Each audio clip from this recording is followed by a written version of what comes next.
तो चलिए आज का बहुत इंपॉर्टेंट डे और अब एक्शन का डे है। पॉलिसी रेट का फैसला हो गया यूएस में, 0.5% कट हुई। जो अनुमान था आधे से ज़्यादा लोगों 65% लोगों का, और बिल्कुल वैसा ही हुआ। और इस पर यूएस मार्केट ने क्यों कैसे क्या रिएक्ट किया इस पर करेंगे, और भारतीय बाजार कैसे आज रिएक्ट करेगा, ये सबसे इम्पोर्टेंट क्वेश्चन है। आज समझना ज़रूरी है कि कल से आज के बीच में क्या अंतर है। अनुज, गुड मॉर्निंग। और आज कैसे रिएक्ट करेंगे मार्केट में, ये बताइए मुझे। आज बहुत कुछ लॉजिक बैठ नहीं रहा कहीं नहीं, बिल्कुल। गुड मॉर्निंग आशीष, गुड मॉर्निंग। देखिए अच्छा, थोड़ी सी एक बार आज क्लोजिंग में थोड़ा मैं वीरू और हर्षिता के साथ थोड़ा सा मज़े भी ले लूँगा, क्योंकि कल हमारी एक बहस हुई थी कि कितना रेट कट होना चाहिए। तो मैंने कहा था 50, इन लोगों ने कहा था 25, तो 50 आ गया। खैर चलिए, वो हंसी मजाक की बात है। लेकिन अब देखिए, कल मैं तो सो गया था 8 बजे।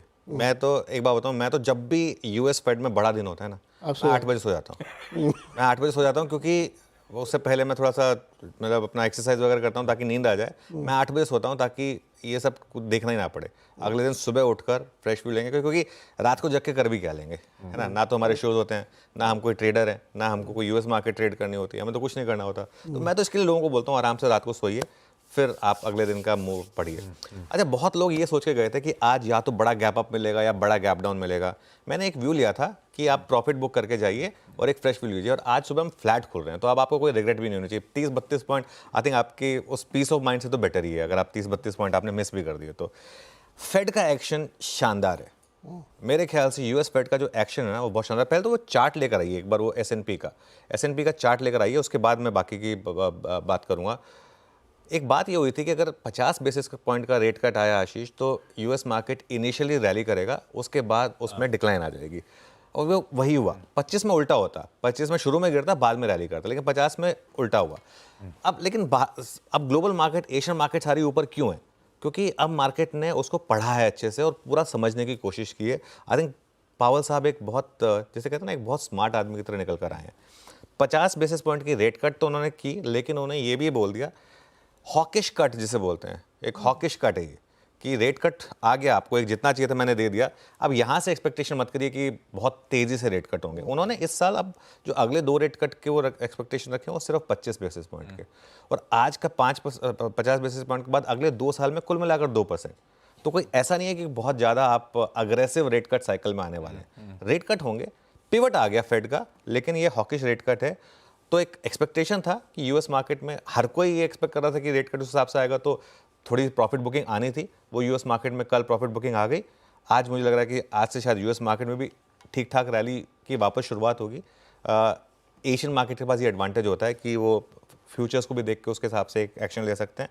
तो मेरा ये मानना है कि जो कल हुआ है, उसने एक ग्लोबल मार्केट के लिए गोल्डीलॉक्स सिनेरियो क्रिएट किया है। गोल्डीलॉक्स सिनेरियो जो एक इंग्लिश में टर्म होता है, वो होता है, हिंदी में माने तो सब चंगा सी बेसिकली।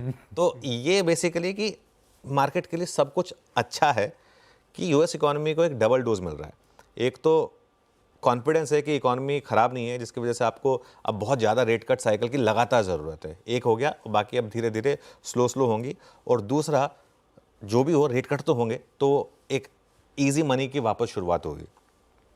एक और मार्केट का जो रिस्क था, जो आई थिंक हम हाईलाइट कर भी रहे थे, कैरी ट्रेड अनवाइंडिंग का। आई थिंक जिस तरीके से आज सुबह डॉलर येन घुमा है, कल हम 140 की बात कर रहे थे, आज 143 पर है। पर डॉलर येन दिखा दीजिए जरा साइड पर। जिस तरीके से डॉलर येन में मूव आया है, उससे वो जो कैरी ट्रेड का जो अनवाइंडिंग का रिस्क बन रहा था, हमारे लिए तो वो रिस्क पहले भी नहीं था, लेकिन वो ग्लोबल मार्केट के लिए रिस्क था, वो खत्म हुआ है या कम हुआ है एक तरीके से। कल की जो बड़ी गिरावट थी, उसके बाद मुझे लग रहा है एक तो आज आईटी में अच्छी रिकवरी आनी चाहिए आशीष। आईटी में लग रहा है कि आज अच्छी खासी रिकवरी आईटी में आनी चाहिए। और दूसरा, जो 3-4 दिन से बात हो रही है कि बैंक निफ्टी 1 शेड बेटर है, बैंक निफ्टी 1 शेड बेटर है, मुझे लग रहा है कि बैंक निफ्टी नया हाई लगाने के संकेत दे रहा है। तो मार्केट के लिए सब ठीक ठाक है, और 2 दिन में आप इस फेड के रेट कट को भूल जाएंगे और वापस अपने फंडामेंटल्स पर आ जाएंगे। लीजिए भैया, बहुत बड़ा इवेंट और सब चंगा सी। अपन लेके गए थे कल खाली स्लेट, आज वापस भरने का दिन। क्या भरना है, कैसे अप्रोच करना है, उस पर बहुत डिटेल में सब बातचीत करेंगे। पावेल जी ने क्या बोला, क्या करा, और इसको फर्दर डिकोड करते हुए आज की स्ट्रैटेजी, यहां से रणनीति, सब पे उतरेंगे। पहले थर्सडे के इस इंटरेस्टिंग शो की शुरुआत टॉप हेडलाइंस के साथ। इंडिया की मार्केट न्यूज का हेडक्वार्टर, सटीक एनालिसिस,